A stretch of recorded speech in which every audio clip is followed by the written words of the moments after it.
Good evening friends. स्वागत है आपका एक बार फिर से हमारे यूट्यूब प्लेटफॉर्म पे ओनली एग्जाम फोकस पे।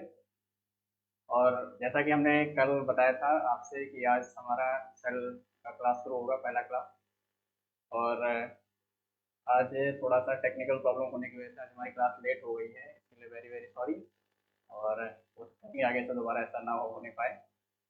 और हम देखेंगे आज सेल के बारे में, जानेंगे सेल क्या है, किस तरह से सेल का काम क्या है, हमारे बॉडी में सेल का क्या रोल है, किस तरह से एक बॉडी को पूरा क्रिएट करने में सेल का क्या रोल होता है। इस पर हम चर्चा करेंगे और देखेंगे क्या हो। आज पढ़ने वाले हैं सेल। जैसा कि आप चित्र में देख पा रहे हैं, फिगर में देख पा रहे हैं कि सेल जो है एक पूरा ब्रह्मांड को बीच में सेल को दिखाया है, पूरे स्ट्रक्चर में सेल को दिखाएगा, पूरा यूनिवर्स। एक सेल जो है वो सेल कैसे बनती है, किस तरह से सेल का स्ट्रक्चर क्या है, सेल की क्या इंपॉर्टेंस है हमारी लाइफ में, क्यों सेल है, क्या है, कैसे है, ये सारे क्वेश्चन जो एग्जाम आपके माइंड में आते आते रहते हैं। सेल क्या है, सेल में क्या होता है, क्यों पढ़ना चाहिए सेल को, सेल से क्वेश्चन आते हैं इसलिए पढ़ना है कि सेल को जानना जरूरी है, क्या इंपॉर्टेंस है सेल की। आपके दिमाग में बहुत सारे ऐसे क्वेश्चन हैं सेल को लेकर के, क्योंकि बहुत लोग समझ नहीं पाते कौन सी सेल, क्योंकि सेल तो बैटरी वाली सेल होती है कि ये सेल है। बहुत कंफ्यूजन क्रिएट होता है माइंड में लेकर के कि हाँ मतलब किस तरह चीजें चलती हैं। और ये सेल में साइंस में दो तरह के सेल पढ़ रहे हैं, यहाँ पढ़ रहे हैं कुछ और सेल पढ़ रहे हैं, फिर केमिस्ट्री में पढ़ेंगे और सेल, फिजिक्स में जाएंगे तो दूसरी सेल।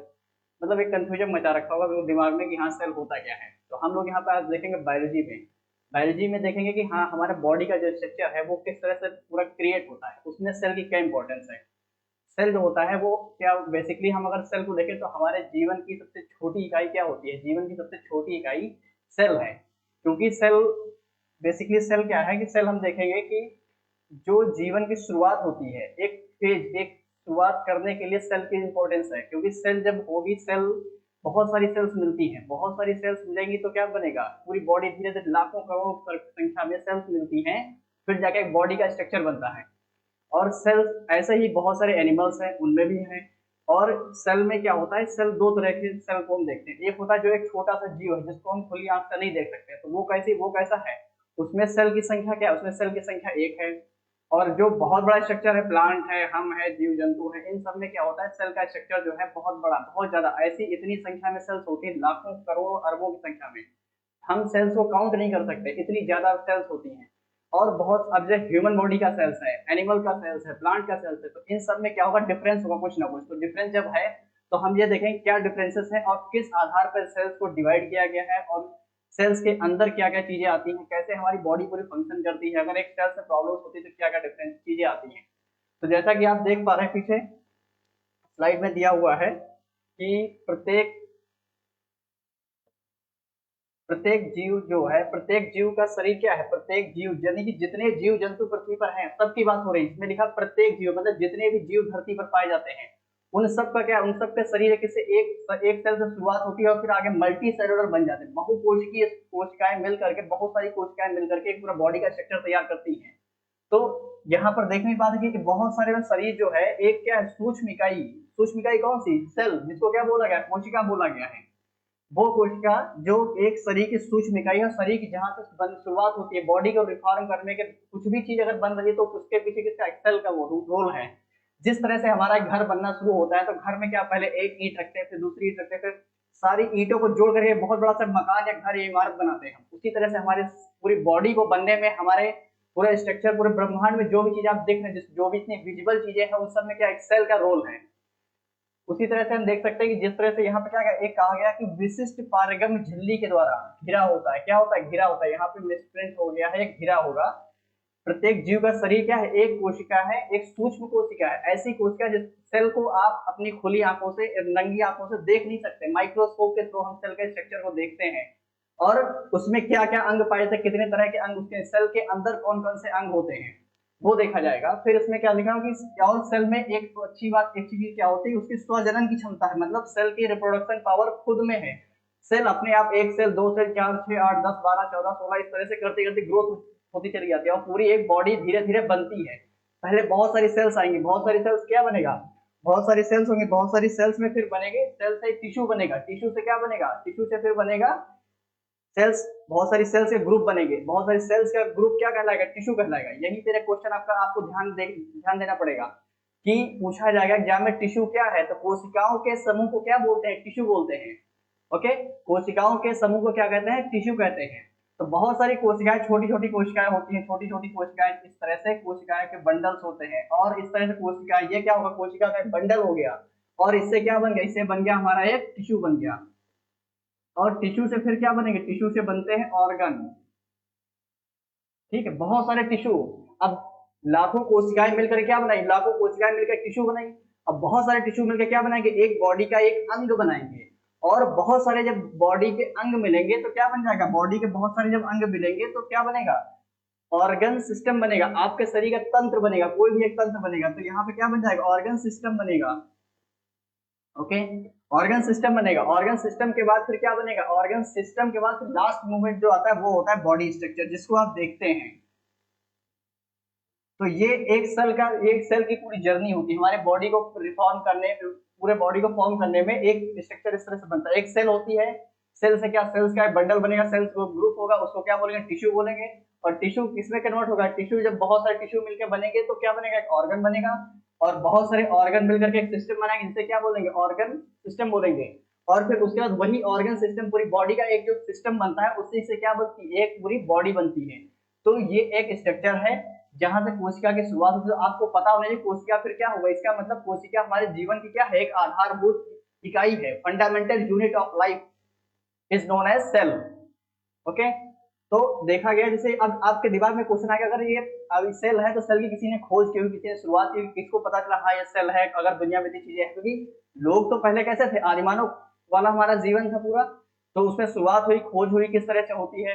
तो एक साइंटिस्ट का नाम आपने सुना होगा, आपने पढ़ा भी होगा, सेल के बारे में आपने पहले ही पढ़ा होगा और देखा होगा कि जो सेल होती है, तो सेल में क्या दिया गया, कोशिका विज्ञान, इन्होंने एक जो साइंटिस्ट है, रॉबर्ट हुक नाम था उनका, एक साइंटिस्ट उनका नाम था रॉबर्ट हुक। 1665 में उन्होंने मधुमक्खी के छत्ते में छोटे छोटे ग्रुप्स बने होते हैं, जैसे एक छोटे छोटे सूक्ष्म कक्ष बने होते हैं, इसको बोलते हैं लिटिल रूम्स बोलते हैं। तो उन्होंने देखा कि वो बहुत सारे कक्ष हैं, तो उन्होंने क्या किया, उसको उठाया और उस छत्ते को ले जाकर अपनी उनकी खुद की बनाई जो माइक्रोस्कोप थी उस पर उन्होंने लगाया नीचे, और फिर उसके बाद देखते हैं कि ये पूरा है क्या। तो उन्होंने देखा कि वो जो मधुमक्खी के छत्ते हैं उसमें छोटे छोटे छिद्र बने हुए, छोटे छोटे रूम हैं, रूम टाइप सूक्ष्म कक्ष बने हुए हैं। तो उस कक्ष को उन्होंने देखा और फिर उन्होंने उस जो छोटे कक्ष बने हैं, उन्होंने उससे क्या कहा, उन्होंने उसे कोशा बोला, क्या बोला, कोसा बोला। और ये किसने किया था, तो उनका नाम याद रखना आपको, रॉबर्ट हुक है। ये कौन थे, ये रॉबर्ट हुक थे।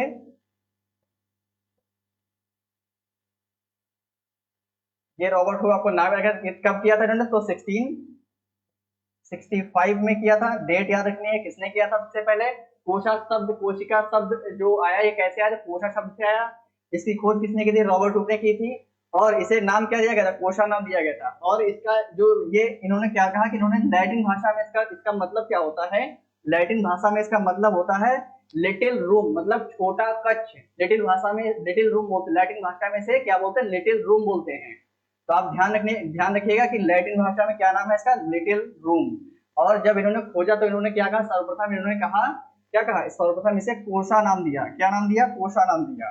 तो आपको ध्यान रखना पड़ेगा, यहाँ दो चीजें ध्यान रखनी है। और फिर इनकी एक पुस्तक थी, जो रॉबर्ट हुक थे, इन्होंने ये किसमें बताया, तो इनकी एक पुस्तक थी माइक्रोग्राफिया नाम की। आपको उनकी पुस्तक का थोड़ा नाम याद रखना पड़ेगा, माइक्रोग्राफिया, क्या बोलते हैं, माइक्रोग्राफिया। आप इसको नोट डाउन करेंगे और आपको याद हो जाएगा। एक सिक्वेंशियल चीजें में याद रखिएगा, जैसे पहले हमने आपको ये बताया पूरा, तो एक कॉपी के साइड नोट्स में आप इसको बना लो पूरा, कि एक सेल है, सेल का ग्रुप है, फिर सेल्स के ग्रुप से टिश्यू बनेगा, टिश्यू का ग्रुप बनेगा तो ऑर्गन बनेगा, फिर ऑर्गन का ग्रुप तैयार होगा तो क्या बनेगा, ऑर्गन सिस्टम बनेगा, फिर ऑर्गन सिस्टम जब पूरा तैयार हो बॉडी बनेगी। इस तरह से क्या हुआ, इस तरह से पूरे पिक्चर ये साइड में आपके तैयार हो जाता है, आपको समझ में आएगा आराम से।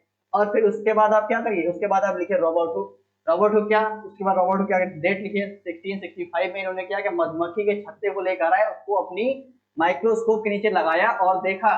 और फिर ये इन्होंने देखा कि इसको ये है क्या, तो इन्होंने उसे क्या कहा, सर्वप्रथम इन्होंने कहा कोसा बोला। और लैटिन भाषा में कोशा का मतलब क्या होता है, लैटिन भाषा में कोशा का मतलब होता है एक लिटिल रूम। और इन्होंने पूरी स्टडी जो की, वो जो इन्होंने पूरी स्टडी की उसे एक इन्होंने बुक में रखा। वो बुक का नाम क्या है, माइक्रोग्राफिया। और कब किया था, 1665 में।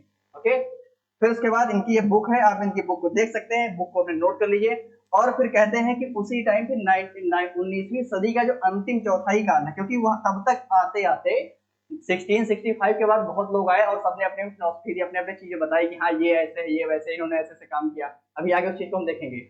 और यहाँ पर आपको ये एक क्वेश्चन आपका बनता है, कोशिका विज्ञान का क्लासिकल काल किसे कहा जाता है। एग्जाम में आपको क्वेश्चन बनेगा, कोशिका कोशिका का क्लासिकल काल किसे, कोशिका विज्ञान का क्लासिकल काल किसे कहते हैं। तो ध्यान रखना, कोशिका विज्ञान का क्लासिकल काल कब कहते हैं, तो 19वीं सदी का अंतिम चौथाई काल। 19वीं सदी का अंतिम चौथाई मतलब 19वीं सदी का अंतिम चौथाई मतलब 25 वर्ष जो लास्ट के होते हैं उसकी बात कर रहे हैं। कोशिका विज्ञान का क्लासिकल काल किसे कहते हैं, 19वीं सदी का अंतिम चौथाई काल। ओके, तो यहाँ तक आपके 2-3 क्वेश्चन है जिसको आप ध्यान रखिएगा, और फिर हम आगे देखते हैं। और फिर जैसे यहाँ पर कहा गया है कि जीवन की, हमने आपको बताया कि कोशिका क्या है, हमारे जीवन की मूलभूत इकाई है, क्योंकि हमारे जीवन की शुरुआत कहाँ से होती है, कोशिका से शुरुआत होती है। हमारी बॉडी आज जो आप इतना बड़ा अपने आप को देखते हैं, आसपास के जीव जंतु सबको देखते हैं, इनकी शुरुआत कैसे हुई, तो एक छोटी सी सेल से हुई। कितनी छोटी सेल है जिसको आप अपनी खुली आंखों, नंगी आंखों से देख नहीं सकते बिना माइक्रोस्कोप के, कितनी छोटी चीजें शुरुआत होकर के आज इतना बड़ा स्ट्रक्चर एक है। कोई पेड़ पौधा, कोई जीव जंतु, कोई इंसान है, कुछ भी है, उसकी सबसे शुरुआत कैसे होगी, एक सेल से होती है। तो वो सेल जो है वो जीवन की क्या है, सेल क्या हो गई, सेल जीवन की क्या हो गई, मूलभूत इकाई हो गई। मूलभूत इकाई का मतलब कि शुरुआत आपकी जहां से होती है उसे बोलते हैं मूलभूत इकाई, मतलब फंडामेंटल, आपकी स्टार्टिंग वहां से होती है। तो इसे कोशिका क्या कहते हैं, जीवन की मूलभूत इकाई बोलते हैं। और कोशिका का अध्ययन जीव विज्ञान में कहाँ करते हैं, तो साइटोलॉजी। कोशिका का अध्ययन जीव विज्ञान की जिस शाखा में करते हैं उसका क्या नाम है, साइटोलॉजी। आपको ध्यान रखना पड़ेगा और आपको नाम याद रखना पड़ेगा, क्या है, आपको इसकी ब्रांच याद रखनी, साइटोलॉजी। कोशिका का अध्ययन जिस विज्ञान की जिस शाखा में करते हैं उसका नाम क्या है, साइटोलॉजी। ओके, फिर हम देखते हैं इसकी खोज हमने आपको बताई कब की थी, 1665 में की थी। कब, किसने की थी, रॉबर्ट हुक ने की थी। आपका फिर से रिवीजन हो गया एक बार। जितनी बार चीजों को आप रिवाइज करते जाएंगे आपके दिमाग में चीजें बिल्कुल पिक्चर फॉर्म में आ जाएंगी। एक रॉबर्ट हुक की पिक्चर आएगी, हाँ कोई साइंटिस्ट, इनके बाल लंबे लंबे, क्योंकि मैक्सिमम टाइम देखा गया है कि जो साइंटिस्ट होते हैं उनके बाल कैसे होते हैं, बहुत लंबे होते हैं, सफेद सफेद बाल होते हैं पूरे बड़े बड़े से। और फिर उसके बाद वो क्या करते हैं, उनके कोई एक खोज कर रहा है बिल्कुल, तो उस तरह से आप दिमाग में पिक्चर बनाएंगे ना, तो चीजें फिर आपको ज्यादा टाइम तक, लंबे समय तक याद रहेंगे फिर। और जैसा कि हमने आपको बताया कि सर्वप्रथम खोज किसने की थी, रॉबर्ट हुक ने की थी। और कब की, 1665 में। और इन्होंने जो खोज की थी वो खोज किसकी थी, जो कोशिका तो थी लेकिन कोशिका कैसे थी, मृत कोशिका थी। जी आपको ध्यान रखना है, यहाँ पर अभी 2-3 क्वेश्चन आपके बनेंगे, ध्यान रखिएगा। कैसी कोशिका थी, तो मृत कोशिका थी, डेड सेल थी वो। ठीक है, आप यहाँ पे ध्यान रखिएगा कौन सी कोशिका थी, तो डेड सेल थी। जीवित कोशिका की खोज किसने की थी, फिर अगर ये इन्होंने डेड सेल की खोज की तो किसी ने जीवित कोशिका भी खोज की होगी। तो वो कौन है, जीवित कोशिका की खोज की थी एंटोनी वॉन लीवेनहॉक। यहाँ पे थोड़ा सा नाम का मिस्टेक हो गया है, आप इसको सुन के अच्छे से नोट करिए, एंटोनी वॉन लीवेनहॉक। आप इसको नाम याद रखिएगा, एंटोनी वॉन लीवेनहॉक। यहाँ पे हम लिख दे रहे हैं, आप देख सकते हैं, एंटोनी वॉन लीवेनहॉक। लीवेनहॉक आपको याद रखना है कि एग्जाम में आपके क्वेश्चन जो आएगा वो बन के ही आएगा, आपको सिर्फ पहचानना आना चाहिए। क्योंकि वनडे एग्जाम जो भी होते हैं, जितने भी सारे यूपीएसआई का, आरआरबी का है, ग्रुप डी का, जो भी एग्जाम है, उन सब में ऑप्शंस आते हैं। ऑप्शंस वाले एग्जाम में तो आपको पहचानना और आसान होना चाहिए, बशर्ते आपने चीजों को बार बार रिवाइज कर रखा हो और बार बार चीजें देखी हुई और पढ़ी हुई है। क्योंकि ये 4 ऑप्शन आएंगे तो आपका जो पढ़ा हुआ चीज है ना वो तुरंत आप क्लिक कर जाएगा आपका दिमाग, फटाक से, अरे हाँ ये तो वही चीज है जो हमने पढ़ी है कहीं ना कहीं। और फर्स्ट ऑप्शन में आपका दिमाग बिल्कुल राइट क्लिक करता है, ये भी ध्यान रखिएगा। अगर आप वहां से थोड़ा सा मूव किए, थोड़ा सा इधर उधर हुए तो गड़बड़ कर जाएगा फिर। इसीलिए इनका नाम याद रखना कि जीवित सेल की खोज किसने की थी, तो जीवित सेल की खोज की थी एंटोनी वॉन लीवेनहॉक, इनका नाम याद रखिएगा। ओके, फिर उसके बाद देखते हैं कि और फिर क्या हुआ। फिर अब इन्होंने जीवित सेल की पहले तो मृत कोशिका खोजी, फिर जीवित कोशिका खोजेगी। अब खोज तो इन्होंने लिया, लेकिन ये उसके सिद्धांत, जो उसके कार्य क्या है, फंक्शन क्या, उसको डिफाइन नहीं कर पाए ये लोग। ये जो थे एंटोनी वॉन साहब थे, इन्होंने क्या किया, डिफाइन नहीं किया कि हाँ इसका कार्य क्या है, सेल आखिर क्यों है, क्या कार्य होता है सेल का बॉडी में, ये इन्होंने नहीं बताया। तो उसके उसके बाद एक दूसरे लोग आते हैं, क्या नाम है उनका, उनका नाम है Schleiden and Schwann. Schleiden and Schwann आए, इन्होंने क्या किया, कोशिका का कार्य क्या है, कोशिका का सिद्धांत क्या है, इन्होंने बताया। इन्होंने कहा कि प्रत्येक जीव का जो शरीर है, इनके सिद्धांत में क्या कहा गया, इनके सिद्धांत में कहा गया कि कोशिका का जो प्रत्येक शरीर है, कोशिका जो है प्रत्येक शरीर का एक मूलभूत इकाई है। क्योंकि बिना कोशिका के मानव का जीवन ही पॉसिबल ही नहीं है, हो ही नहीं सकता। क्योंकि कोई भी अगर बॉडी बनी तो उसका एक मूलभूत इकाई क्या है, जैसे हमने पहले ही स्लाइड में पढ़ा कि जीवन का क्या मूलभूत इकाई है। तो इन्होंने वही बताया, इन्होंने जो अपनी जो सिद्धांत दिए उसमें यही चीज बताई उन्होंने कि मूलभूत इकाई है और इसके बिना लाइफ पॉसिबल नहीं है, इम्पॉसिबल है। फिर उसके बाद हमारे एक यहाँ पे एक क्वेश्चन बहुत इंपॉर्टेंट है, जैसे पूछ लिया जाए कभी क्वेश्चन आप देख कंफ्यूज जाए कि मतलब कोशिका विज्ञान का भारतीय पिता किसे कहते हैं, कोशा विज्ञान का भारतीय पिता किसे कहते हैं, भारतीय मतलब इंडियन किसने, मतलब कौन से इंडियन जिन्होंने कोशा विज्ञान की खोज की, मतलब उनके बारे में स्टडी किया और उन्होंने बताया। तो उनमें एक नाम आता है AK शर्मा का, प्रोफेसर AK शर्मा। ये ध्यान रखना क्योंकि ये नया फैक्ट है बिल्कुल, और इसको आप ध्यान रखिए कि क्वेश्चन एग्जाम में बन सकता है। यहाँ पर AK शर्मा जो है ये क्या है, ये नए हैं, इन्होंने, ये भारतीय है, सबसे इंपॉर्टेंट बात ये है, इसलिए इनको अच्छे से याद रखना कि भारतीय है जिन्होंने कोशिका विज्ञान के बारे में कुछ स्टडी की और बताया, इसलिए इनका नाम आपको याद रखना पड़ेगा।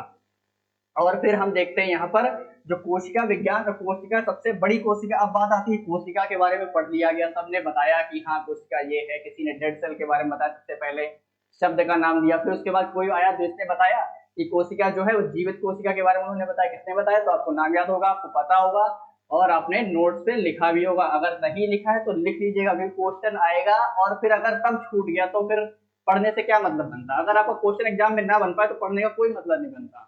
इसीलिए जो भी पढ़ाया जाए, जो भी बताया जाए, जो भी यहाँ पे आपको स्लाइड में लिखा हुआ है, जो भी हम आपको बता रहे हैं, वीडियो को देखिए और उसके बाद उसको नोट्स भी बनाइए साथ साथ। अगर आप नोट्स बनाएंगे तो ये चीजें आपकी लंबे समय तक रहने वाली हैं, और बहुत ज्यादा डिटेल में हम यहाँ पे नहीं दे रहे, क्योंकि आपका जिस हिसाब से आपके एग्जाम में क्वेश्चन बनते हैं हम उसी हिसाब से ही पढ़ा रहे हैं।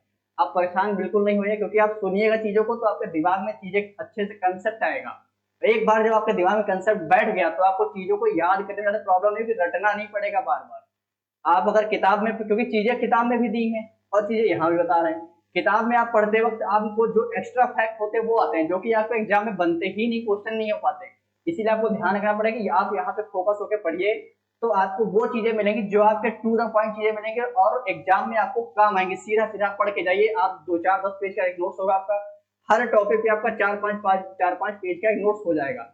आप फटाफट उसको एग्जाम देने के टाइम में जीएस में, आज के जीएस के जितने भी क्वेश्चन आते हैं आपको देखिए, फटाफट रिवीजन हो जाएगा और कम टाइम में रिवीजन होगा। अगर आप कोई साइंस पढ़ने बैठे हैं, कोई बुक लेकर बैठेंगे तो उसमें क्या पढ़ लगेगा, बहुत ज्यादा टाइम लगेगा पढ़ने में, आप भूल जाएंगे कौन सा, और जो फैक्ट काम का है उसको छोड़ के बाकी सारे फैक्ट आपके निगाह जाएगी, नजर जाएगी, आप ध्यान देंगे हाँ ये भी पढ़ना है वो भी पढ़ना।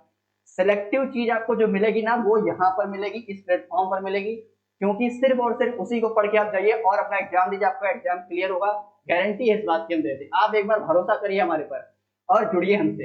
हमारा आपको चैनल पता ही है, ओनली एग्जाम फोकस, जैसे कि आपको नाम नेम में ही दिया गया ओनली एग्जाम फोकस। यहाँ पे जो चीजें आपको बताई जाएगी, जो चीजें दी जाएंगी वो सिर्फ एग्जाम ओरिएंटेड होंगी, ना कि ऐसी चीजें कि जो आपको बेवजह दी है, क्योंकि बेवजह तो आप बुक से पढ़ रहे हैं, कहीं से भी पढ़ लेते हैं, उसकी जरूरत नहीं है। हम आपको वो देंगे जो सिर्फ क्वांटिटी, बहुत ज्यादा क्वांटिटी नहीं देंगे लेकिन क्वालिटी बेस्ड देंगे चीजें, ओके, क्योंकि क्वालिटी होने से आपका एग्जाम का, आप एग्जाम के नजदीक पहुंचे, कट ऑफ पे नजदीक पहुंचेंगे। बहुत ज्यादा क्वालिटी पढ़ के भी क्या होगा, क्योंकि सिलेक्शन हो नहीं सकता है, क्योंकि बहुत ज्यादा क्वालिटी आप याद नहीं रख पाओगे, एग्जाम में कैसे हो पाएगा। ठीक है, तो फिर से आते हैं अपने पीछे टॉपिक पे और देखते हैं कि सबसे बड़ी कोशिका कौन सी है। तो ऑस्ट्रिच एग, जो शुतुरमुर्ग होता है, शुतुरमुर्ग का जो अंडा होता है वो क्या है, सबसे बड़ी कोशिका है। क्या है, सबसे बड़ी कोशिका है। ये क्वेश्चन आ चुका है एग्जाम में और आप इसको ध्यान रखिएगा। ठीक है, फिर उसके बाद देखते हैं सबसे छोटी कोशिका कौन सी। सबसे छोटी कोशिका जो है माइकोप्लाज्मा है। सबसे छोटी कोशिका क्या है, माइकोप्लाज्मा।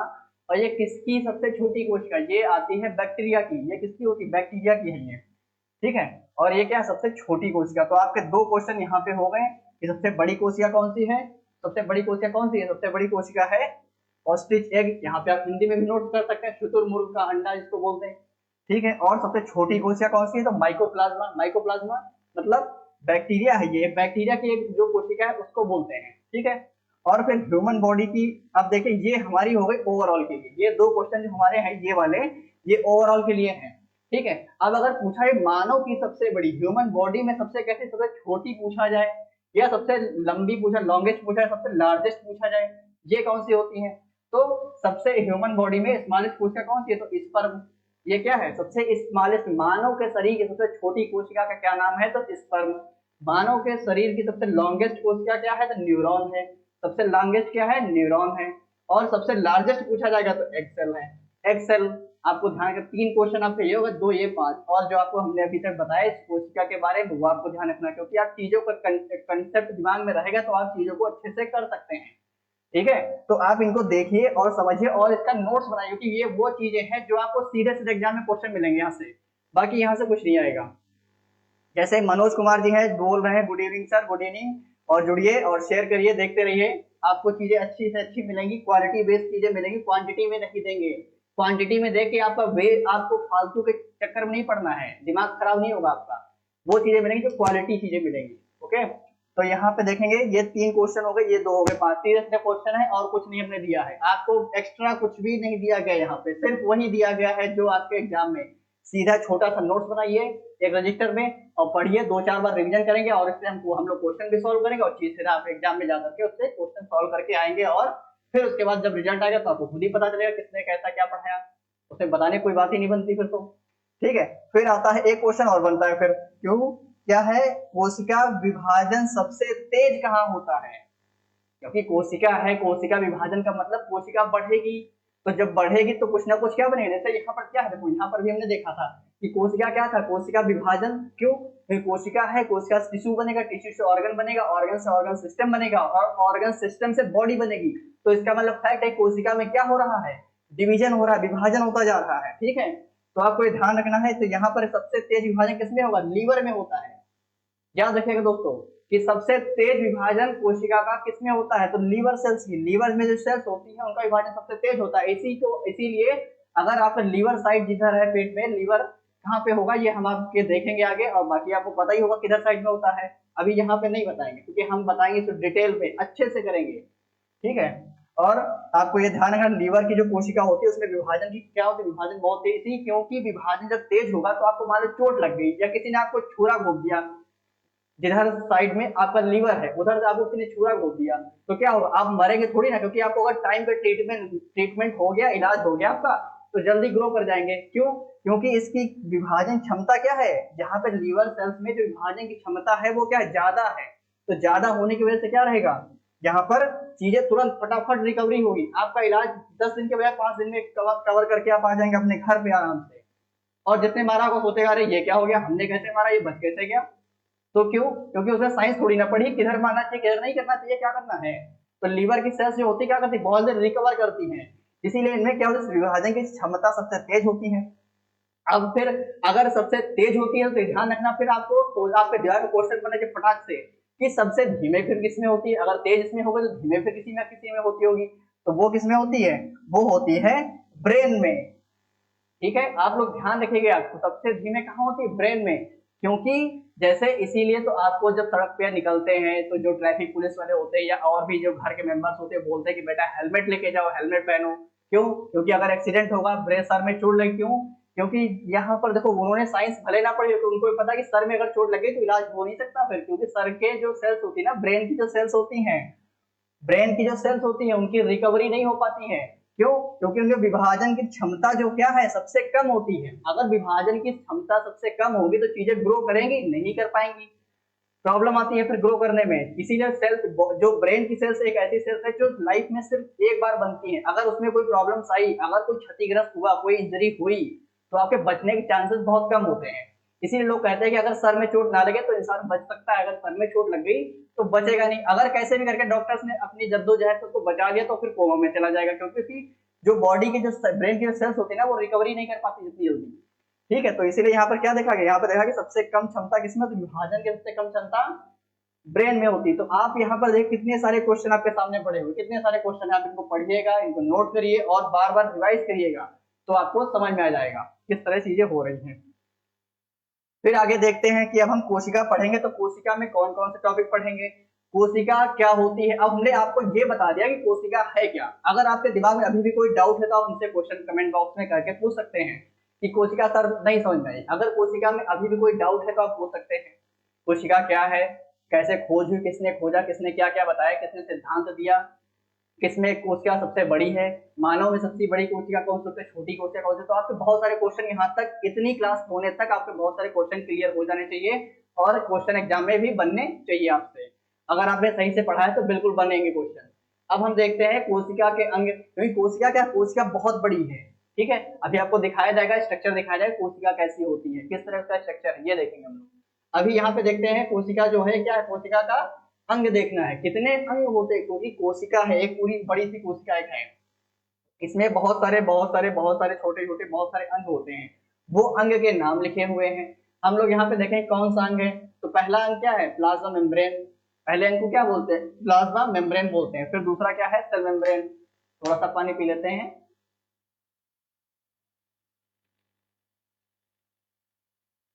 तो यहाँ पर देखते हैं पहला क्या, प्लाज्मा मेम्ब्रेन, जिसको क्या बोलते हैं, सेल मेम्ब्रेन। मेम्ब्रेन मतलब होता है झिल्ली, और सेल मतलब कोशिका। तो क्या हो गया, सिंपल सी भाषा में देखेंगे तो कोशिका, कोशिका झिल्ली, कोशिका झिल्ली बोलेंगे। तो पहला अंग क्या हो गया, कोशिका झिल्ली हो गया, सेल मेम्ब्रेन हो गया। दूसरा क्या आता है, दूसरा आता है सेल, सेल वॉल बोलते हैं। क्या बोलते हैं, सेल वॉल बोलते हैं। ठीक है, देखिएगा सही से ध्यान रखिए। और सेल वॉल, फिर तीसरा अंग क्या होगा, तीसरा अंग हो गया गोल्गी बॉडी बोलते हैं। क्या बोलते हैं, गोल्गी बॉडी। चौथा क्या बोलते हैं, चौथा माइट्रोकॉन्ड्रिया। क्या बोलते हैं, माइट्रोकॉन्ड्रिया। आप चीजों को लिखेंगे, आपको चीजें याद होगी, और हम हर एक पे डिटेल में एनालिसिस करेंगे, हर एक चीज का डिटेल में पढ़ेंगे। इस पे जितने भी क्वेश्चन बनने वाले हैं उन सारे क्वेश्चन को आपको बताया जाएगा, सारे क्वेश्चन डिस्कस होंगे। और ये टॉपिक कवर करने के बाद ये इसमें कितने 11 अंग देखो दिए गए हैं, ये 11, इन 11 को पढ़ेंगे। और हर एक पॉइंट पे, हर एक, जैसे हमने गोल्गी बॉडी उठाया, सेल वॉल उठाया, तो इस पे जितने भी क्वेश्चन आपके बनने वाले हैं उन सारे क्वेश्चन को हम सॉल्व करेंगे, देखेंगे, और आपको टू द पॉइंट चीजें नोट करवाएंगे। ज्यादा डिस्क्रिप्शन नहीं देंगे, ज्यादा एक्सप्लेन करेंगे पूरा, लेकिन ज्यादा लिखवाएंगे नहीं आपको। हम आपको वही लिखवाना चाह रहे हैं जितने से आपको क्वेश्चन बने। ठीक है, तो आप ये ध्यान रखिएगा कि यहाँ पे जो मिलेगा वो आपको क्वांटिटी वाली चीजें मिलेंगी, क्वालिटी में सॉरी क्वालिटी में मिलेंगी, क्वांटिटी में नहीं होगी ज्यादा, ये ध्यान रखिएगा। अब ये गोल्गी बॉडी हो, माइटोकॉन्ड्रिया हो गया। फिर आता है पांचवा, क्या होता है, लाइसोसोम। पांचवा क्या है, लाइसोसोम। फिर छठा आता है वैक्यूल। वैक्यूल, वैक्यूल क्या है, वैक्यूल को हम लोग देखेंगे क्या है, डिटेल में देखेंगे। अभी यहाँ पे क्या देखना, आगे देखेंगे। माइटोकॉन्ड्रिया में ये हमारे 6 टॉपिक हो गए। अब 6 टॉपिक के बाद में क्या आता है, सेंट्रोसोम आता है। क्या आता है, सेंट्रोसोम। सेंट्रोसोम, उसके बाद फिर इंडोप्लाज्मिक रेटिकुलम।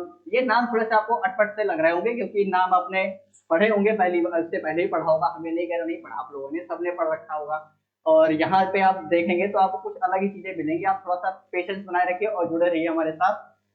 ठीक है, और फिर उसके बाद राइबोसोम को देखेंगे। राइबोसोम क्या है, राइबोसोम का फंक्शन क्या है, राइबोसोम करता क्या है ये सेल में, क्योंकि अगर ये सेल के अगर अंग है तो इन सबके काम होते हैं। जैसे आप घर में, आप घर में हैं, आपके घर में 10 मेंबर हैं, तो 10 मेंबर में सबको अपने अपने काम दिए थे कि हाँ तुम ये काम करोगे, तुम बाहर जाओगे, तुम सब्जी लाओगे, तुम ऐसा काम करो, तुम वैसा काम। तो सबको उसके हिसाब से, सबके हिसाब से उसको अकॉर्डिंग काम दिए जाते हैं। उसी तरह से आपका सेल है, इस सेल में आप जितने सारे पार्ट हैं, जितने सारे पार्ट हैं, सबके बारे में आपको बताया जाएगा, सबके काम क्या है और है क्यों। क्योंकि यहाँ पे जितनी भी चीजें दी गई है, कोई भी ऐसी सेल में है ही नहीं जो कैसी हो, जो मिसयूज, जिसका कोई काम ना हो, ऐसा है कुछ भी नहीं, ऐसा मिलेगा आपको। इसीलिए, और फिर क्या आता है, फिर आता है न्यूक्लियस आता है। तो न्यूक्लियस, न्यूक्लियस को पढ़ेंगे, और फिर प्लास्टिड पढ़ेंगे। ओके, यहाँ पर हमने देखा कि हाँ कोशिका के अंग कौन कौन से हैं। तो आप लोग क्या है, तो इसको एक बार स्क्रीनशॉट ले सकते हैं, देख सकते हैं और नोट कर सकते हैं। आप इस बार नोट्स जरूर बनाइएगा, अगर नोट्स बनाएंगे चीजें आपको क्रिस्टल क्लियर रहेंगी माइंड में।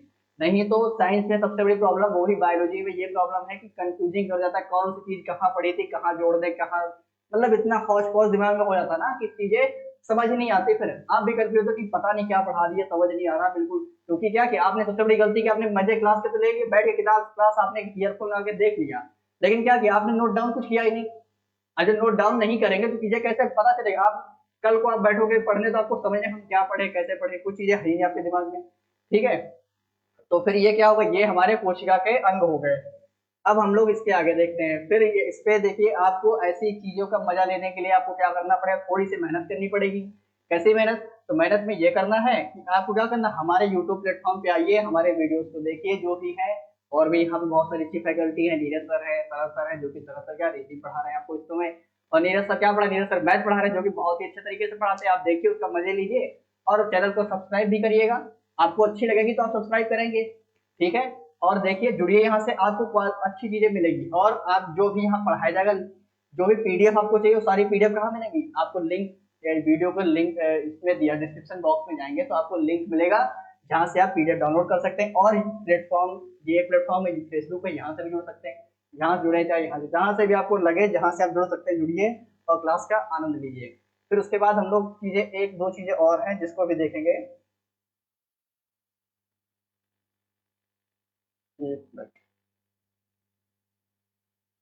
अब यहाँ पर देखने वाला है एक दो चीजें। हाँ, ये अब आपसे हम डिस्कस करेंगे सेल होती क्या, सेल का स्ट्रक्चर आपको दिखाएंगे।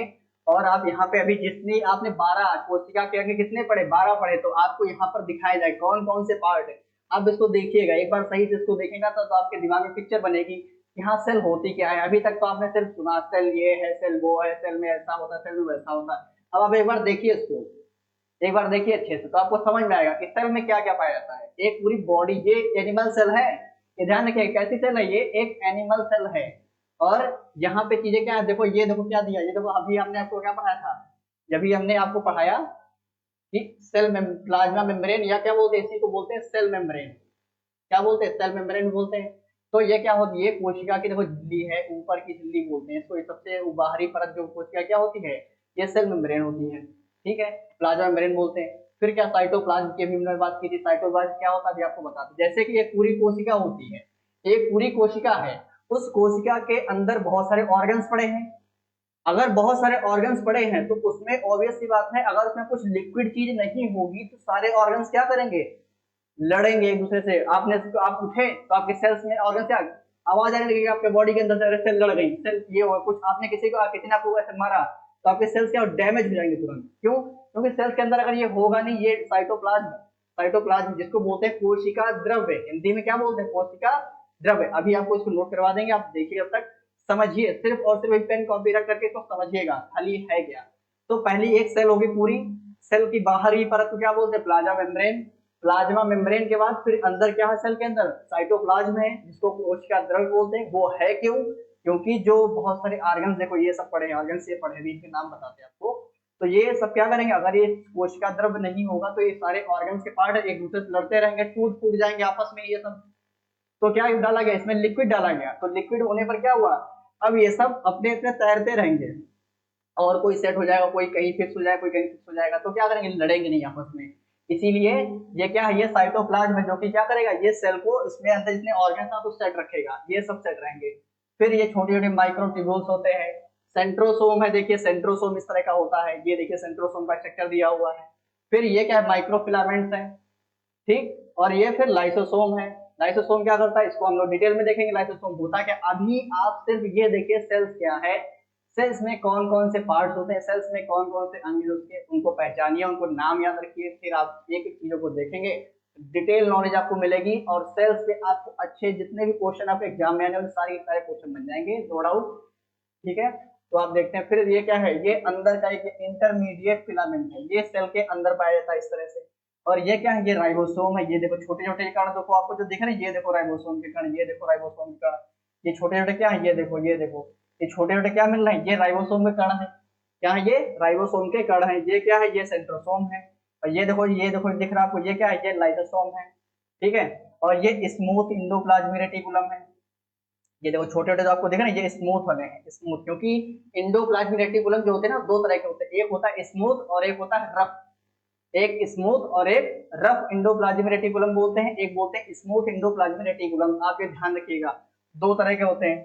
ठीक है, अब उसके बाद क्या होगा, उसके बाद देखो ये चीज वैक्यूल सारा है, वैक्यूल देखो, ये देखो वैक्यूल आपका दिया हुआ है।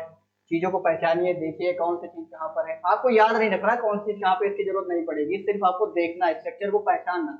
मान लो एग्जाम में आ जाए कि कोशिका का अंग नहीं है इसमें से, तो आप जान जाओ ना कि आपको इतने सारे अंग पता होंगे, तो आप बता दो फटाक से, हाँ ये अंग इसका नहीं है, तो आपका दिमाग तुरंत, क्योंकि आप इसीलिए हम आपको पिक्चर दिखा रहे हैं, क्योंकि पिक्चर आप पिक्चर देखेंगे ना तो आपके दिमाग में बिल्कुल छाप बन जाएगी उसी तरह से कैसे क्या है।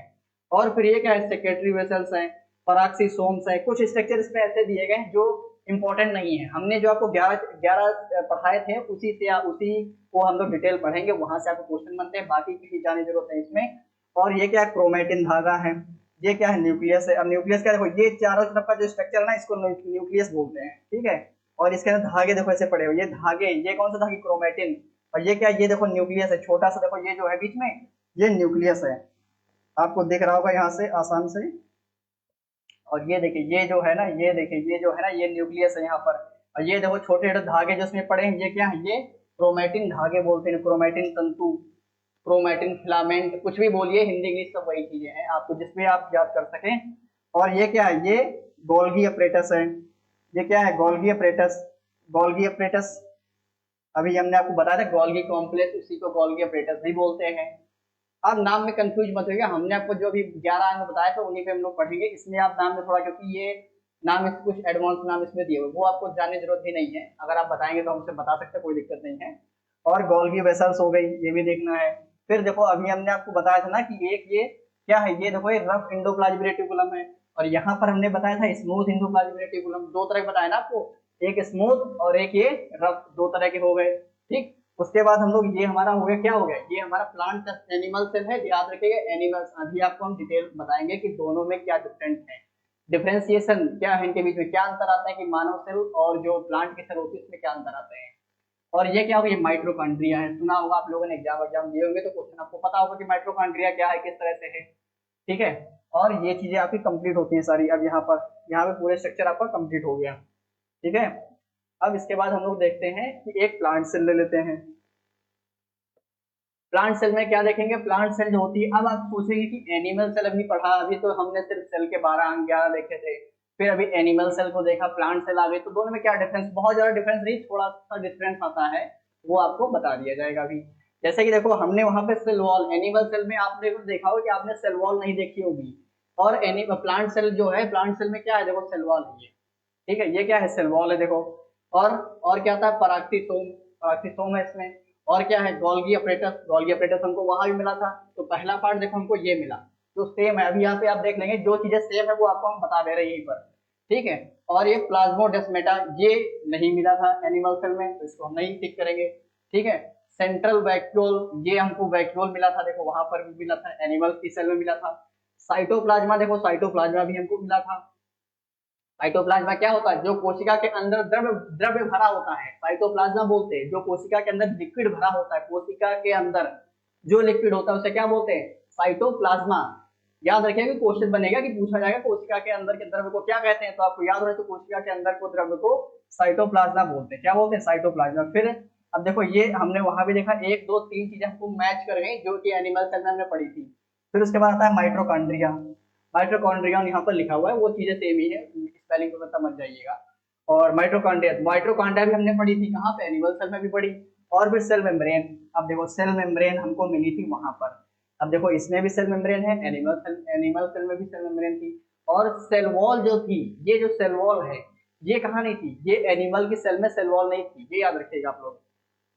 ठीक है, फिर उसके बाद देखो न्यूक्लियस, न्यूक्लियस भी हमको कहाँ मिला था, एनिमल सेल में मिला था। ठीक है, और देखो ये रफ इंडोप्लाज्मिक रेटिकुलम भी हमको पढ़ चुके हैं, कहाँ पे, एनिमल सेल, एनिमल सेल में हमने देखा है। ठीक है, फिर ये क्या आता है, ये आता है स्मूथ इंडोप्लाज्मिक रेटिकुलम।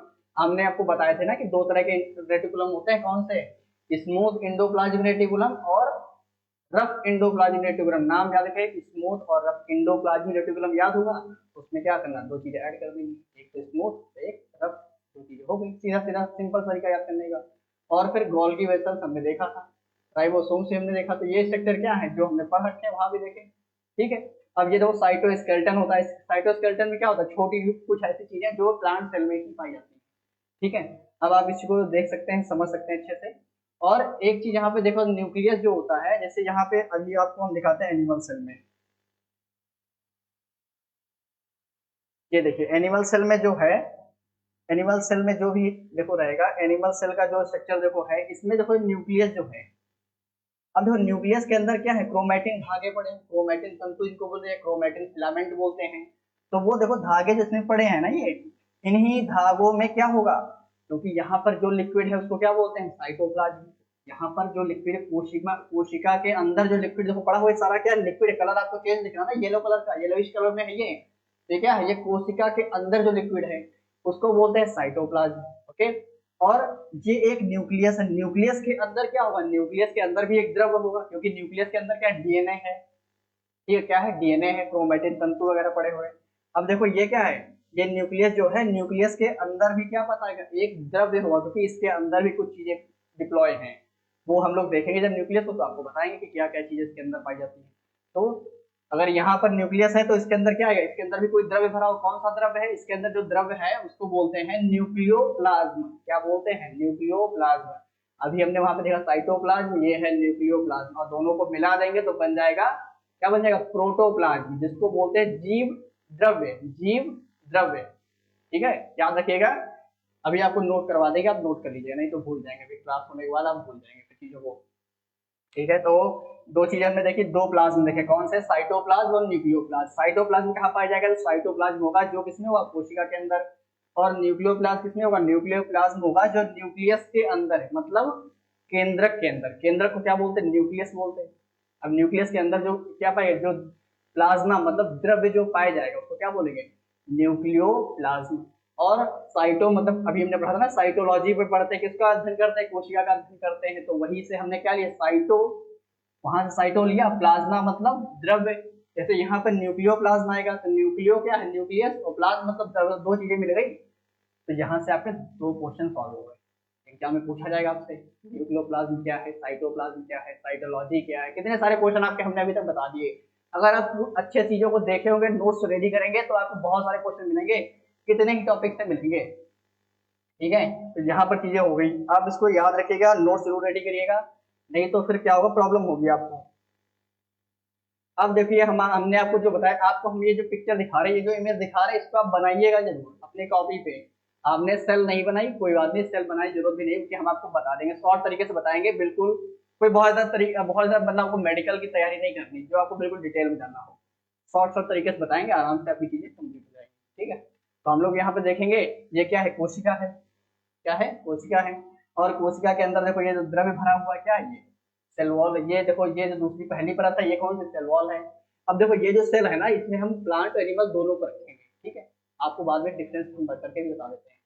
ठीक है, तो ये पहली परत कैसे होगी, पहली परत सेल वॉल हो गई, दूसरी परत क्या हुई, सेल मेम्ब्रेन हो गई। तो पहले दिमाग पिक्चर, सेल का जब भी स्ट्रक्चर आएगा तो ये आपको ध्यान रखना क्वेश्चन में कि कौन सेल की बात कर रहा है। अगर पूछेगा प्लांट मानव में कोशिका भित्ति यानी सेल वॉल पाई जाती है, तो क्वेश्चन आपका क्या बनेगा, हाँ या ना, क्या बताएंगे। तो मानव के जो एनिमल सेल होती है उसमें कोशिका भित्ति नहीं पाई जाती है। ये क्या होगी, ये ओनली प्लांट में होगी, याद रखिएगा, सेल वॉल जो है ओनली प्लांट। यहाँ पे आप नोट कर लो, इसमें होगी प्लांट में क्या होगी, प्रेजेंट होगी, यहाँ पी बना लो, हो गया प्रेजेंट। और एनिमल में क्या होगी, अब्सेंट होगी, एनिमल कर लो और ए बना लो, अब्सेंट। ठीक है, दो आपकी चीजें यहाँ पे रखें, क्योंकि ये क्वेश्चन कंफ्यूजिंग करता है, बहुत सारे एग्जाम्स में आए हैं, और कंसेप्ट क्लियर ना होने की वजह से चीजें गलत हो जाती हैं, और है कुछ भी नहीं, बिल्कुल इजी तरीके से है, इसीलिए हमने आपको इसको अलग करके बना दिया। आप इसको अपने आप से अपने नोट पे ड्रॉ कर लीजिए और इसको पढ़िएगा, समझ आएगा। तो पहली जो कवर हो गई सेल की, वो क्या हो गई, अगर प्लांट सेल है तो सेल वॉल आएगा, अगर एनिमल सेल है तो क्या सेल वॉल नहीं आएगा, क्या आएगा फिर, सीधा सेल मेम्ब्रेन आ जाएगा। ठीक है, कोई प्रॉब्लम अभी तक। और फिर देखिए ये सेल मेम्ब्रेन हो गई, अगर ये सेल, अब ये जो सेल वॉल है, सेल वॉल है तो किससे बनी है सेल वॉल, ये क्वेश्चन बनता है। तो सीधा सा क्वेश्चन क्या है, सेल वॉल किससे बनी, तो प्रोटीन और लिपिड की, किसकी बनी, प्रोटीन और लिपिड। प्रोटीन और लिपिड की किसकी क्या बनी है, सेल वॉल बनी है। और किसने सेल वॉल पाई थी, प्लांट में। बार बार चीजों को पढ़ते रहेंगे, चीजें याद होती रहेंगी, आपको पढ़ने में आसानी रहेगी, और क्वेश्चन देख के फटाक क्वेश्चन क्रैक हो जाना चाहिए। हमारा और आपका पर्पज क्या है, क्वेश्चन क्रैक होना चाहिए बस, कैसे भी हो ये नहीं इंपॉर्टेंट। ठीक है, सेल वॉल हो गए, अब सेल मेम्ब्रेन आता है। अब देखो यहाँ पे दो तीन क्वेश्चन आपके देखो उससे दिए हुए हैं, आप इसको देख रहे होंगे। दो तीन चीजें कौन सी, एक तो देखो सेल मेम्ब्रेन दी है, तो सेल मेम्ब्रेन में क्या है, सेल मेम्ब्रेन में जो आउटर मोस्ट लेयर, मतलब जो एनिमल सेल जो होती है उसमें जो बाहरी परत होती है, पूछा जाएगा आउटर मोस्ट लेयर क्या बोलते हैं, एनिमल में outermost layer, cell membrane किसकी है, cell membrane outermost layer होती है एनिमल की। और सेकेंड आउटर मोस्ट लेयर जो होती है वो किसकी होती है, प्लांट की। यहाँ पे याद रखिएगा, चीजें देखिए, दोनों दिख रहा होगा आपको। और सेकंड आउटर मोस्ट पूछा गया क्वेश्चन है, ये बार बार एग्जाम में आता है, 2-3 बार आ चुका है अभी तक, और आप इसको पढ़िएगा, आप एग्जाम में आएगा क्वेश्चन। ठीक है, और ये सेकंड आउटर मोस्ट सेल कौन सी, सेकंड आउटर मोस्ट जो है वो प्लांट है, क्या है, प्लांट है। और इसका काम क्या होता है, सेल, आपने सोच रहे होंगे कि ये सेल वॉल है, ये सेल मेम्ब्रेन है, इनका काम क्या होता है, क्या काम है, आप बताइए, खुद आप सोचिएगा। क्यों, जैसे आप हैं, आपके शरीर पे क्या आपने कपड़े पहन रखे, तो आपने कपड़ा पहना, कुछ भी पहना, तो वो क्या करता है, आपके बाहर के हवा होती है, धूप होती है, उनसे क्या करती है, बचाव करती है। सिंपल सी बात है, जब हमने जो चीजें पहनी उसके क्या करती, बाहर से बचाव कर रही। तो ऐसे क्या, ये सेल है, अब सेल के बाहर अगर प्लांट सेल है तो उसमें सेल वॉल है, एनिमल सेल है तो सेल मेम्ब्रेन है। और सेल मेम्ब्रेन क्या करेगी, वो बचाव करे किससे, बाहर के आघातों से, बाहर की चीजें जो है वो सेल के अंदर, क्योंकि इसमें क्या बहुत सारे छोटे छोटे बहुत सारे पार्ट हैं, और जो पार्ट हैं वो क्या, वो डैमेज ना होने पाए, इसीलिए उसकी कवरिंग की गई है। अब देखा कितने भगवान के जो मतलब गॉड का जो इंजीनियरिंग का है, वो कितनी जबरदस्त इंजीनियरिंग है, उन्होंने एक छोटी चीज को देखो कितना मतलब अच्छे कॉम्पैक्ट तरीके से बनाया है, कोई नहीं बना सकता आज की डेट में, तो इनका रिपेयर हो ही नहीं सकता। इसलिए अगर थोड़ा सा किसी का डिसबैलेंस हुआ ना तो फिर काम हो गया उसका। इसीलिए अपने बॉडी की बहुत क्या करें, सिक्योरिटी रखिए, उसको सुरक्षित रखिए, ध्यान रखिए, कहीं से चोट ना लगने पाए, कुछ भी होने ना पाए, और अपने शरीर की केयर करिए। आप अपने बॉडी केयर करेंगे तो आपको फायदा होगा, आप स्वस्थ रहेंगे। और जो स्वस्थ रहेगा वो मस्त रहेगा, सीधी सी बात। ठीक है, तो ये हो गया। अब ये देखो सेल का, ये सेल जो होती है सेल मेम्ब्रेन, सेल मेम्ब्रेन कहाँ होगी? एनिमल सेल में। सेल वॉल कहाँ होगी? प्लांट सेल में। एनिमल सेल में क्या है? सेल मेम्ब्रेन है। एनिमल सेल की सेल मेम्ब्रेन का काम क्या होता है? तो ये क्या करे? ट्रांसपोर्ट का काम करता है। क्या ट्रांसपोर्ट करेगा? न्यूट्रिशन को। क्या करेगा? न्यूट्रिशन को एक जगह से दूसरी जगह को ट्रांसपोर्ट करेगा। कहाँ से? सेल, एक सेल से दूसरी सेल में न्यूट्रिशन को ट्रांसपोर्ट करने का काम कौन करेगा? वो करेगा सेल मेम्ब्रेन। क्या करेगा? Cell membrane. किसमें करेगा? किसमें करेगा? एनिमल में। याद रखिएगा, किसमें करेगा? एनिमल में। और प्लांट में कौन करेगा? प्लांट में सेल वॉल करेगा। ओके, तो देखिएगा यहाँ पे 3 क्वेश्चन ये हो गए आपके, और एक ये 4, एक ये 5, ये 6 7 क्वेश्चन आपके देखो ये हो गए खाली इतने से। अगर आप चीजें अच्छे समझ गए, कंसेप्ट दिमाग में गन बन गया और पिक्चर क्लियर रही, तो फिर आपका काम हो जाएगा। एग्जाम में आराम से आप क्वेश्चन करके आएंगे, कोई दिक्कत नहीं होगी। फिर अभी हमने आपको बताया, देखो न्यूक्लियोप्लाज्मा दिया। न्यूक्लियोप्लाज्मा क्या है? देखो ये जो न्यूक्लियस के अंदर चीजें हैं वो क्या है? न्यूक्लियोप्लाज्मा। ठीक है, और न्यूक्लियस, ये न्यूक्लियस है पूरा छोटा अंदर से। अब आपको ध्यान रखना कि एक पूरी सेल है, सेल के बाहर की परत, अगर एनिमल है तो सेल मेम्ब्रेन, और प्लांट है तो सेल वॉल, और उसके अंदर की जो चीजें आएंगी वो कैसी होंगी? वो न्यूक्लियस होगा। और न्यूक्लियस है, न्यूक्लियस के अंदर जो चीजें भरी है, द्रव्य जो भरा, हमने बताया क्या? न्यूक्लियोप्लाज्मा है वो। और जो सेल के अंदर द्रव्य भरा है वो साइटोप्लाज्मा है। साइटोप्लाज्मा क्यों कहते हैं उसको? क्योंकि हम क्या पढ़ रहे हैं? सेल पढ़ रहे हैं। अगर सेल पढ़ रहे हैं तो सेल की स्टडी किसमें करेंगे हम लोग? साइटोलॉजी में। तो साइटोलॉजी का लॉजी निकाल देना, प्लाज्मा जोड़ देना, साइटोप्लाज्मा हो गया। सिंपल सा तरीका है, कोई ज्यादा लॉजिक है ही नहीं। थोड़ा सा दिमाग लगाएंगे, लिखेंगे, चीजों को पढ़ेंगे, आपका काम आराम से हो जाएगा। ठीक, ये साइटोप्लाज्मा हो गया, ये न्यूक्लियस हो गया। चीजें आपकी देखो यहाँ से क्रिस्टल क्लियर होनी चाहिए, चीजें बिल्कुल दिमाग में पिक्चर बननी चाहिए। ठीक है, और नोट करेंगे बराबर से, नोटिंग करते रहेंगे इसका, क्योंकि क्वेश्चन बनेंगे आपको फिगर से ही। अब देखो आप इतने को अगर लिखने बैठोगे तो हमको लग रहा है आधी पेज तो आप लगा दोगे, लेकिन फिर भी आपसे क्वेश्चन सॉल्व नहीं हो पाएगा। क्यों? आपने चीजों को लिख रखा, लाइन बाय लाइन चीजें लिख रखी, तो हो नहीं पाएगा। इसीलिए आपको ध्यान रखना है, इस तरह से करेंगे चीजों को। वही अब देखो ये आपने लिखा, हमारे पास तो छोटी जगह कम है यहाँ पे, तो हम क्या करेंगे? यहीं पर बना दिया। आप बनाओगे तो आप इसको थोड़ा छोटा कर लेना, और इसको बनाना, फिर उसके साइड में सब इसका लिख लेना। तो आप जब पढ़ोगे तो आपको एक फिगर से इतने सारे क्वेश्चन लिखेंगे। ये तरीका हो गया, जो पढ़ने का तरीका होता है। बहुत लोग हैं, बहुत कुछ पढ़ते हैं, लेकिन सिलेक्शन नहीं हो पाता। क्यों? क्योंकि प्रॉब्लम होगा, तरीका नहीं आता पढ़ने का। आप लोग तरीके से पढ़िएगा, आपका सिलेक्शन होगा, अच्छे से होगा, कोई दिक्कत नहीं इसकी आएगी। बशर्ते आप तरीके को फॉलो करिए। हर चीज अगर कठिन है तो उसका कोई ना कोई रास्ता है। क्योंकि जैसे बायोलॉजी कठिन लगती है, तो इसका मतलब क्या? किसी ने बायोलॉजी नहीं पढ़ी है? अगर पढ़ी नहीं तो फिर यहाँ तक पहुंचे कैसे हम लोग? आज हम टेक्नोलॉजी की चीजों में, हर चीज में इतने हाईटेक होते जा रहे हैं, धीरे धीरे पूरी दुनिया आगे बढ़ती जा रही है। क्यों? क्योंकि लोगों ने पढ़ा, ध्यान दिया, चीजों को समझा। तो आप समझिए, आप भी आगे जाएंगे, सीधी सी बात। फिर उसके बाद हम लोग देखते हैं दूसरी चीज। आप ये थोड़ा सा नोट कर लीजिएगा, ये हमने आपको बताया था कि जीव द्रव्य होता है, ठीक है, जिसको क्या बोलते हैं? प्रोटोप्लाज्मा बोलते हैं। फिर ये क्या है? साइटोप्लाज्मा है। फिर ये क्या है? न्यूक्लियोप्लाज्मा है। अभी हमने तीनों चीजों के बारे में आपको बता दिया है। अब देखो साइटोप्लाज्मा और न्यूक्लियोप्लाज्मा को मिला के क्या बनेगा? प्रोटोप्लाज्मा, जिसको हिंदी में बोलते हैं जीव द्रव्य। आपको थोड़ा सा हिंदी इंग्लिश का जो है वो थोड़ा सा ध्यान रखना। आप इंग्लिश में चीजें जल्दी याद कर लेंगे, आप एक बार कोशिश करिएगा, आपको जल्दी याद होगी। अगर नहीं याद हो रहा तो हमने हिंदी में लिख रखा है, कोशिका द्रव्य और केंद्रिका द्रव्य। ये आप चीजें लिख सकते हैं, आपको ऐसे याद हो जाएंगे। ठीक है, दोनों ऑप्शन आपको हमने दे दिया। बाइलिंगुअल चीजें चल रही हैं, हिंदी भी इंग्लिश भी, आपको जो अच्छा लगे अपने हिसाब से सेट कर सकते हैं। अब देखिए जीव द्रव्य, एग्जाम में क्वेश्चन बन जाएगा कि जीव द्रव्य में शामिल है, क्या शामिल है जीव द्रव्य में? आपको पता होना चाहिए जीव द्रव्य में कितनी, 2 चीजें शामिल है। कौन से 2 चीजें? एक तो साइटोप्लाज्मा है, दूसरी क्या है? दूसरी क्या है? साइटोप्लाज्मा। दूसरी कौन सी? दूसरी बोलते हैं न्यूक्लियोप्लाज्मा। ओके, क्या है? न्यूक्लियोप्लाज्मा। और ये क्यों है, इन दोनों के बारे में हमने आपको बता ही दिया पहले से। अगर आपने छोड़ दिया, आप देर से अगर आए हैं क्लास को अटेंड करने, तो आप देख सकते हैं रिवर्स में जा करके। ठीक है, और ये दोनों क्वेश्चन हो गए। फिर अब आता है जीवद्रव्य। जीवद्रव्य की खोज किसने की? आपको ये ध्यान रखना, जीवद्रव्य की खोज किसने की थी? तो एक साइंटिस्ट है, पुरकिंजे नाम था उनका। नाम थोड़ा सा बटा लग रहा होगा, लेकिन कोई बात नहीं, आप धीरे धीरे याद कर लेंगे।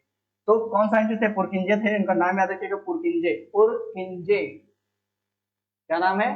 पुरकिंजे।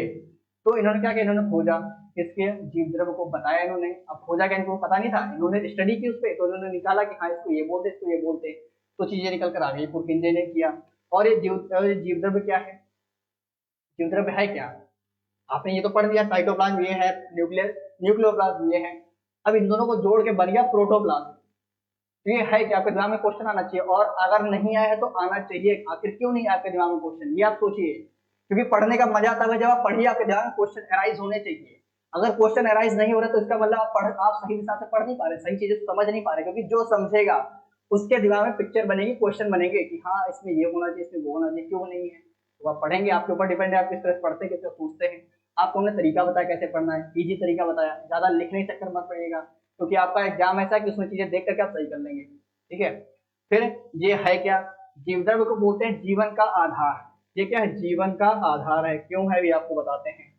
देखिए साइंस में क्या है ना, साइंस में कोई भी चीज माना नहीं जाता, पहले तो आप ये ध्यान रखिएगा। अगर आपसे कोई कहता नहीं मान लो, तो मानने की चीजें जो होती है ना फिजिक्स में चलती है, कहीं कहीं केमिस्ट्री में भी मान लेते हैं, लेकिन बायोलॉजी में चीजें अगर वो मानते हैं ना तो उसको प्रूव भी करते हैं वो, फिर कि क्यों है कैसे आया। तो हम आपको बताएं ना कि जीवन का आधार है।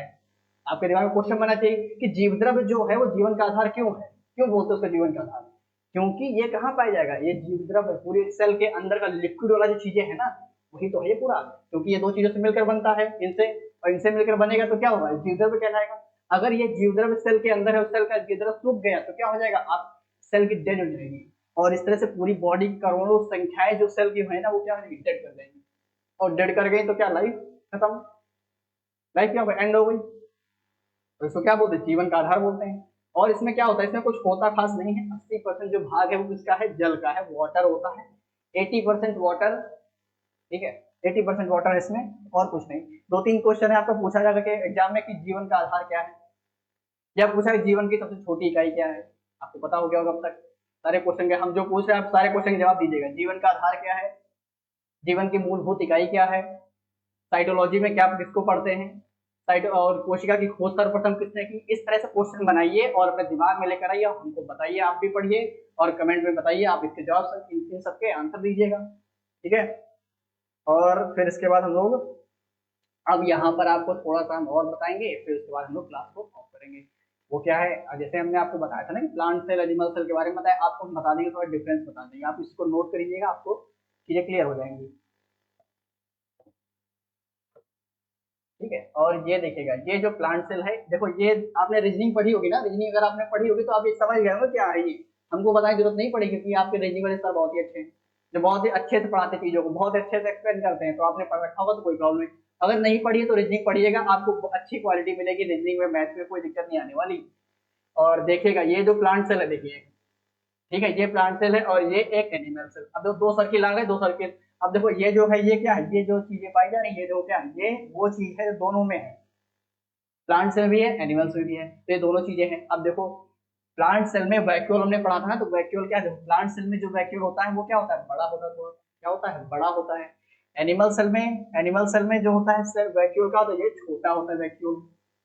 आप इसको ऐसे याद रखें, वैक्यूल होता क्या है, ये हम आपको कल की क्लास में पूरा डिटेल करेंगे, अच्छे से पढ़ाएंगे, बिल्कुल टेंशन फ्री होकर बैठिएगा। किताब और सॉरी किताब नहीं, कॉपी और पेपर या नोट कुछ भी अपना हो जिससे अपना लिखते हो, क्योंकि लिखते रहेंगे तो ही चीजें याद रहेंगी, नहीं तो कोई फायदा नहीं। आप क्लास देखेंगे, आपको अच्छा लगे, फिर आप भूल जाएंगे कल को। हम कंटिन्यू इसी तरह से चलने वाले, और आगे की क्लासेस बहुत इंटरेस्टेड होने वाली है। अगर आपको पूरी बायोलॉजी को अच्छे से पढ़ना है, अच्छे से चीजों को याद रटना नहीं है, समझना है, तो हमारे साथ बने रहिएगा। आज हमको थोड़ी सी देर हो गई, 5 बजे क्लास होनी थी, 5:30 बजे हो, थोड़ी सी टेक्निकल प्रॉब्लम होने की वजह से क्लासेस आज की क्लास जो होगी वो देर की होगी। तो कल से हम लोग बिल्कुल राइट टाइम पे मिलेंगे अपने, और फिर से देखते हैं। जो एनिमल सेल की जो वैक्यूल्स है वो क्या है, छोटा है। प्लांट सेल का वैक्यूल्स क्या होता है, बड़ा होता है। वैक्यूल का काम क्या है, वैक्यूल काम होता है वाटर को स्टोर करना। क्या होता है, वाटर को स्टोर करना। तो प्लांट ज्यादा पानी पीते हैं कि आप ज्यादा पानी पीते हैं। आप सोच रहे हैं प्लांट को तो हम पानी एक ही दिन में एक बार देते हैं, हम तो 10 बार पानी पीते हैं, तो ज्यादा पानी हम पिए कि वो पिया। आ रहा होगा क्वेश्चन दिमाग में, आना भी चाहिए। लेकिन प्लांट जो है, प्लांट में जो इसका वैक्यूल जो है, पानी को जो स्टोर है, वो जैसे आपके घर में टंकी लगी ऊपर सिंटेक्स रखा हुआ, उसे पानी स्टोर करते हैं आप, वही काम ये करता है। वही काम कौन करेगा, ये वैक्यूल्स करेगा, किसमें, प्लांट में और एनिमल में। ठीक है। तो वैक्यूल जो है ये छोड़िए किसमें, बड़ा है, क्योंकि पानी को क्या है, पानी आपने आज दे दिया, मान लो प्लांट को आप अपने पानी दिया, जैसे आपके घर पे जो भी प्लांट लगा हुआ है, आपने इसको पानी दिया, 2 दिन आप बाहर चले गए, अब वो प्लांट तो सूख के बेकार हो जाएगा। लेकिन नहीं, क्योंकि उसके अंदर क्या है, वैक्यूल है, और वैक्यूल क्या है, बड़ा है। अगर आपके घर में टंकी जो है वो बड़ी है, तो आप क्या ज्यादा लोग पानी का यूज करोगे, ज्यादा दिन तक यूज करोगे। ठीक है, तो वही हाल यहाँ पे भी है, सेम चीजें हैं, रिलेट करके पढ़ेंगे ना बहुत मजा आएगा। बायोलॉजी में इतना मजा है कि पूछिए मत, आप सिर्फ पढ़िए, मजे लीजिए बायोलॉजी के, रटना कुछ भी नहीं पड़ेगा, गारंटी हमारी। आप हमारे साथ पढ़िए, एंजॉय करिए चीजों को, बहुत मजा आएगा। ठीक है, वैक्यूल बड़ा होता है और इसका छोटा होता है, क्यों? क्योंकि हम लोग पानी क्या करते हैं, हमारे पास पानी है, जैसे देखो पानी हमारे पास है, अब क्या करेंगे, हमको प्यास है, हम तुरंत पानी पी लेंगे, तो हमारी वैक्यूल्स क्या छोटी होगी, और हम लोग ज्यादा पानी पिएंगे तो दिक्कत कर जाता है, वोमिटिंग वगैरह कभी कभी हो जाती है बहुत ज्यादा पानी पीने से। इसीलिए, और हमको जो पानी पीने की प्यास कब लगती, कब लगती है? आप सोचे होंगे कि आपको प्यास लगती क्यों है, कब लगती है? अगर दिमाग में क्वेश्चन नहीं है तो आना चाहिए था। हमारे अंदर जो पानी की 1% कमी होती है, ओनली 1%, ओनली 1% क्या होती, पानी की जब कमी होती है तो हमको प्यास लगती है। ठीक है, एक क्वेश्चन आपका ये भी है। दूसरा, दूसरी बात यह है कि जब 10% की पानी की कमी होती है हमारे अंदर, तो क्या होता है, 10% की पानी की कमी होने पर हमको क्या होता है, डिहाइड्रेशन हो जाता है।